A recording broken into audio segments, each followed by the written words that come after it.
नमस्कार मंडळी. आज आपण कोजागिरी पौर्णिमेच्या कथेबद्दल जाणून घेणार आहोत.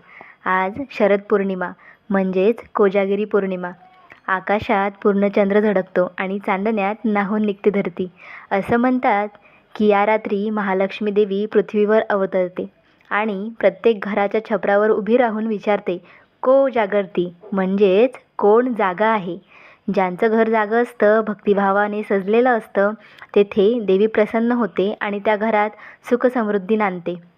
अशीही एक कथा सांगितली जाते की एकदा एका गरीब ब्राह्मण स्त्रीने कोजागिरीच्या रात्री उपवास करून देवीला प्रार्थना केली. तिच्या भक्तीने प्रसन्न होऊन महालक्ष्मी स्वतः तिच्या दारी प्रगट झाली आणि तिला सोन्याने भरलेली भांडी दिली. त्या दिवसापासूनच लोकांनी ही पौर्णिमा देवीच्या आराधनेला अर्पण केली.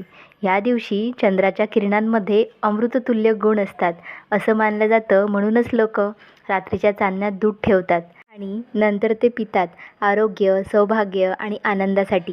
कोजागिरी पौर्णिमा म्हणजे आनंद, एकत्रता आणि श्रद्धेचा उत्सव. तर आजच्या रात्री विसरू नका चांदण्यात वेळ घालवायला आणि महालक्ष्मीचं स्मरण करायला. जय महालक्ष्मी माता.